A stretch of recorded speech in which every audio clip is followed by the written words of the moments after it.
نبدأ ببسم الله والحمد لله والصلاة والسلام على سيدنا رسول الله. زعل الناس منك ليه في الشغل يا ماي؟ أنا؟ مين يا فندم؟ العضو المنتدب. أنا عملت له إيه؟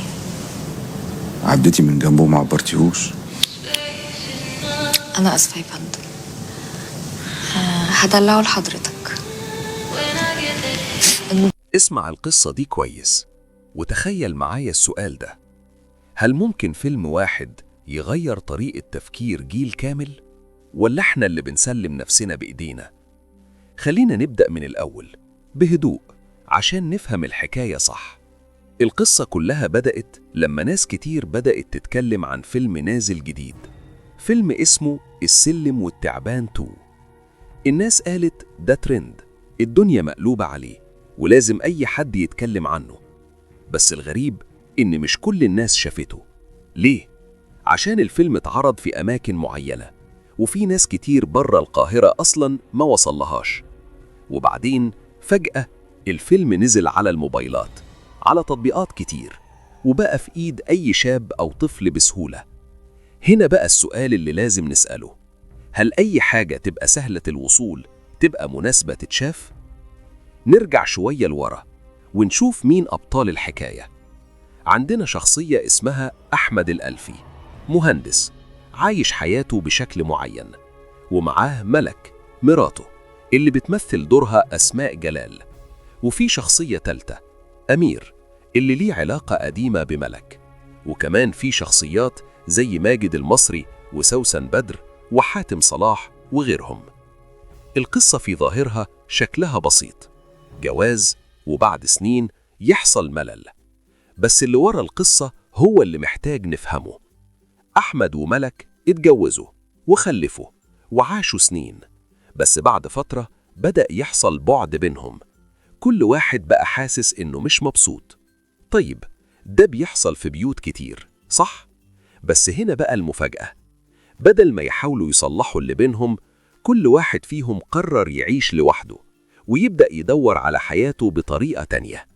وهنا القصة بدأت تاخد اتجاه غريب.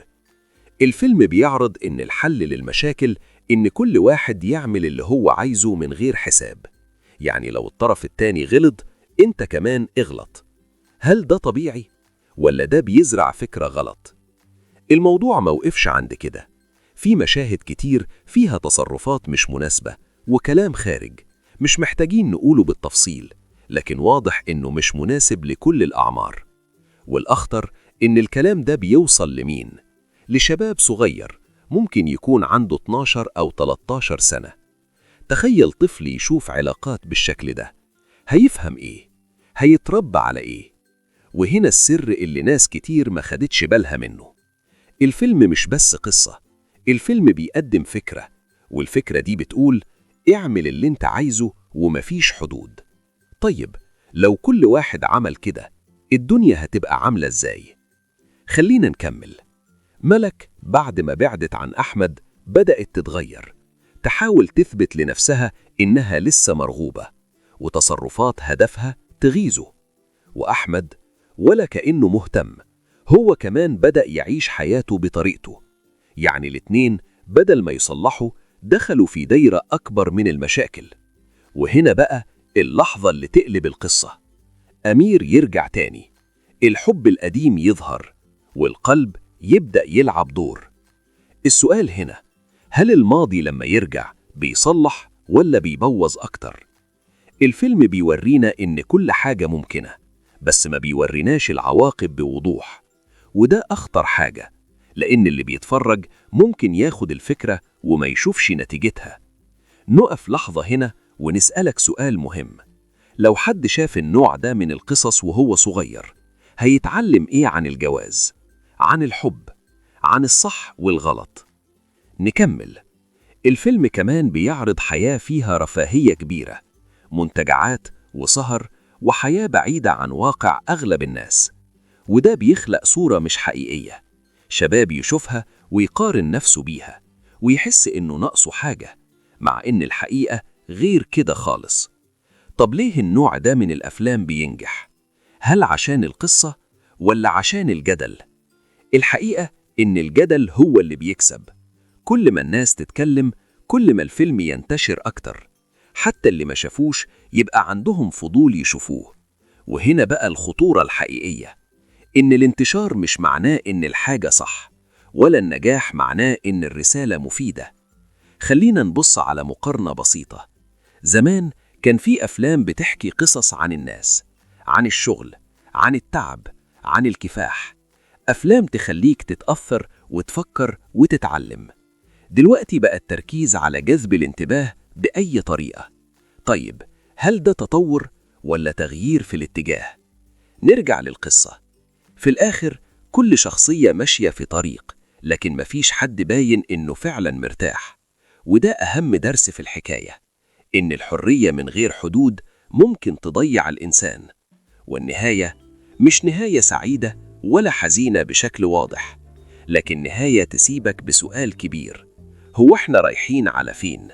والأهم من كده، إحنا كأهل وكشباب هنتفرج وخلاص، ولا هنفهم ونختار إيه اللي ينفع لينا؟ قل لي رأيك بصراحة. هل النوع ده من الأفلام بيأثر على تفكير الشباب، ولا الموضوع عادي ومش مستاهل؟ اكتب رأيك، لأن النقاش ده مهم جدا.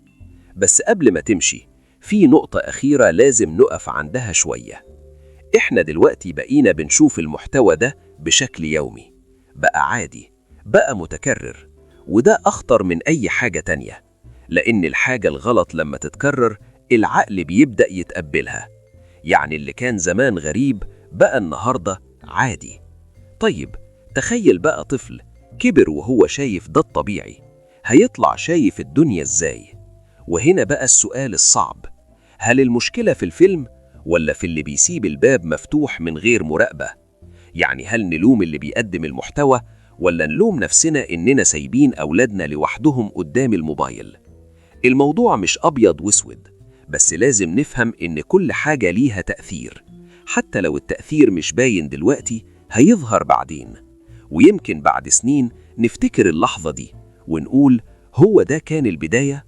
وعشان كده اختيارك إيه اللي تتفرج عليه مش حاجة بسيطة، ده قرار ممكن يفرق في تفكيرك وفي طريقة حكمك على الحياة. فخد بالك، مش كل ترند يستاهل تمشي وراه، ومش كل حاجة الناس بتتكلم عنها لازم تدخلها بيتك.